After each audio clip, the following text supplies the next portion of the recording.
খুব জাল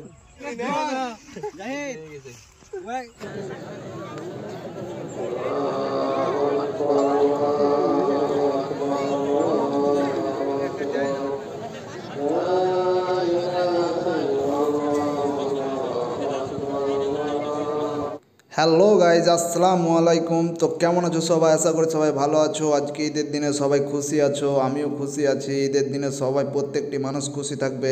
তো আজকে ঈদের দিনে আমি একটা ছোট্ট ভিডিও আপনাদের সাথে শেয়ার করব। তো চলো ভিডিওটাই থাকো, শুরু করা যাক। তো আমাদের ঈদের নামাজ পড়তে গেলে আমাদের গ্রাম থেকে পাশের গ্রামে যেতে হয়, বাবুপুর গ্রামে। তো ওখানে যাওয়ার জন্য আমাদের বাড়ি থেকে আমরা সকাল সকাল বেরিয়ে গেছি নামাজের জন্য। নামাজ খুব তাড়াতাড়ি শুরু হবে তাই। তো ফাইনালি আমরা সেই ঈদগাহ ময়দানে চলে এসেছি, যেখানে আমাদের নামাজ পড়ানো হবে। তো এখানে এটা আমাদের প্রবেশপথ ঈদগাহ। তো অনেক লোক হয়, মানে কি বলবো ভাই, এত লোক মানে একসাথে কোনো দিন দেখতে পাই না মানে কি কোনো অনুষ্ঠান, কোনো মেলা বা কোনো কিছুতেই এত লোক হয় না।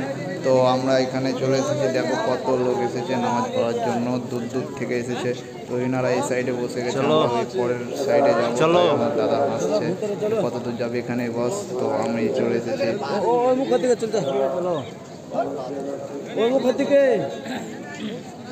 আব্বা কই?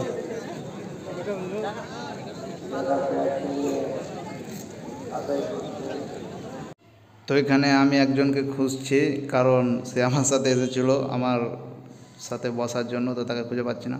তো এই তো চলে এসেছে, এবার আমরা সামনের দিকে এগিয়ে যাব।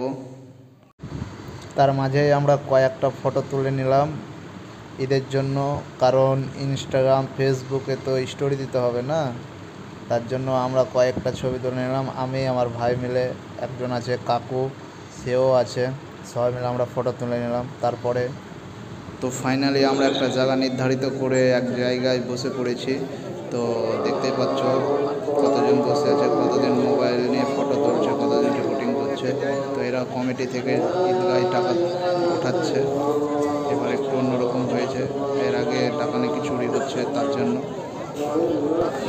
তো নামাজ পড়া হয়ে গেছে, এবার নামাজ পড়ার পরে দোয়া হয়ে গেছে। দোয়া করার পরে আমরা এখন বাড়ির দিকে রওনা দিচ্ছি। তো সবাই বাড়ি যাওয়ার জন্য দেখতেই পাচ্ছে কত তাড়াহুড়ো করছে, কতজন কত গল্প করছে। এই যে আমার কাকু, দেখতেই পাচ্ছে।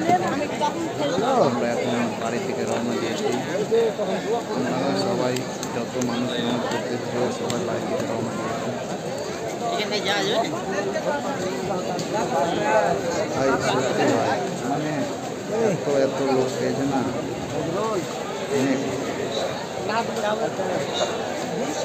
তো ভিডিওটা ভালো লাগলে অবশ্যই লাইক, কমেন্ট, শেয়ার এবং চ্যানেলটিকে সাবস্ক্রাইব অবশ্যই করবেন এবং তোমাদের বন্ধুদের সাথে শেয়ার করবেন। কি আছে মাটি কেন তুই নদীতে বসতে আরে গুড়ের খেজুর খেয়ে